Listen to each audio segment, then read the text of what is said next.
कानून में ढली एक जिंदगी। चेट्टूर शंकरन नायर के शुरुआती साल। चेट्टूर शंकरन नायर का जन्म 1857 में हुआ था। भारत में एक बहुत बड़े बदलाव का साल। सिपाही विद्रोह के बीच पैदा हुए इस बच्चे के बारे में किसी को नहीं पता था कि ये बड़ा होकर अंग्रेजी हुकूमत को चुनौती देगा। उनका बचपन पढ़ाई में बहुत अच्छा रहा। वो पढ़ाई में अव्वल थे। उनका तेज दिमाग मुश्किल कानूनी बहसों को आसानी से समझ लेता था। इसी काबिलियत ने उन्हें कानून के पेशे में लाया, एक ऐसा पेशा जो भारत की आत्मा की लड़ाई में उनका अखाड़ा बन गया। शंकरन नायर कानून के पेशे में जल्दी ही आगे बढ़ गए। कोर्ट रूम में उनकी वाक्पटुता उनके तेज दिमाग से मेल खाती थी। वो न्याय के प्रति अपनी अटूट प्रतिबद्धता के लिए जाने जाते थे।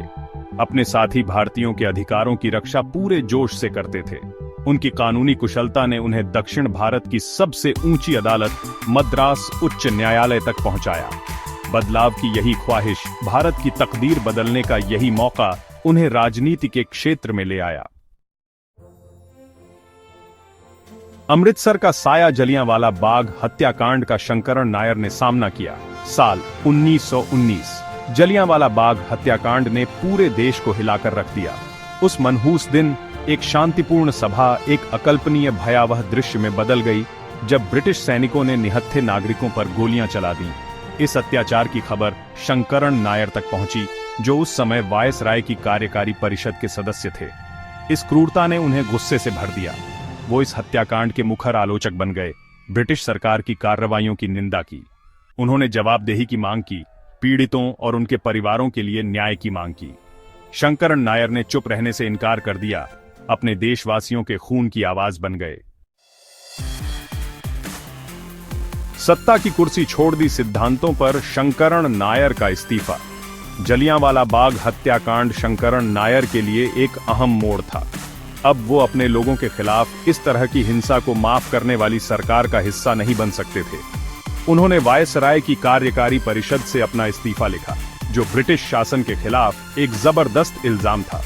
उनका इस्तीफा महज एक खत नहीं था, यह एक घोषणा पत्र था, राज और उसकी नीतियों की कड़ी निंदा। शंकरन नायर के इस कदम ने ब्रिटिश प्रशासन को हिलाकर रख दिया। यह एक ऐसा आदमी था जो उनके सिस्टम में सत्ता के शिखर पर पहुंच गया था और सिद्धांतों के लिए उसे छोड़ दिया।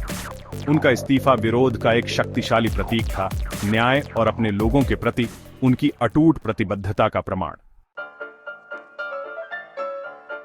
एक अकेला आदमी एक साम्राज्य के खिलाफ, मानहानि का मुकदमा जिसने राज को हिलाकर रख दिया।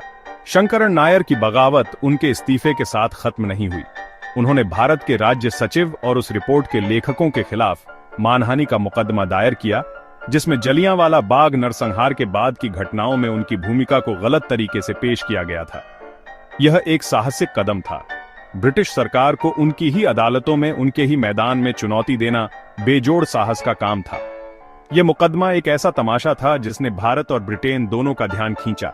शंकरन नायर अकेले खड़े थे, ब्रिटिश साम्राज्य के गोलियत के सामने एक अकेले दाऊद की तरह। उन्होंने उसी प्रतिभा और दृढ़ता के साथ अपना पक्ष रखा जिसने उनके कानूनी करियर को खास बनाया था। मुकदमा हालांकि अंततः असफल रहा, लेकिन इसका गहरा प्रभाव पड़ा। ब्रिटिश सरकार के बयान को शंकरन नायर की निडर चुनौती ने अनगिनत भारतीयों को प्रेरित किया। भारत के शेर साहस और न्याय की शंकरन नायर की अमिट विरासत। चेट्टूर शंकरन नायर ने 1935 में अंतिम सांस ली, लेकिन उनकी विरासत भारतीयों की पीढ़ियों को प्रेरित करती रही। वो भारत के असली शेर थे, एक ऐसे शख्स जिसने ब्रिटिश शेर के सामने दहाड़ने की हिम्मत की। न्याय के प्रति उनकी अटूट प्रतिबद्धता, सच्चाई की उनकी निडर खोज और अपने देश के प्रति उनके अटूट प्यार ने भारत के इतिहास पर एक अमिट छाप छोड़ी। शंकरन नायर का जीवन उन सभी लोगों के लिए एक मिसाल है जो मानते हैं कि एक व्यक्ति भी बदलाव ला सकता है। उनकी कहानी साहस की ताकत, सत्ता के सामने सच बोलने के महत्व और न्याय के लिए लड़ने वालों की अटूट भावना का प्रमाण है। उनकी विरासत आज भी वकीलों, कार्यकर्ताओं और राजनेताओं को प्रेरित करती है। उनकी कहानी आजादी की लड़ाई में अनगिनत भारतीयों द्वारा किए गए बलिदानों की एक शक्तिशाली याद दिलाती है।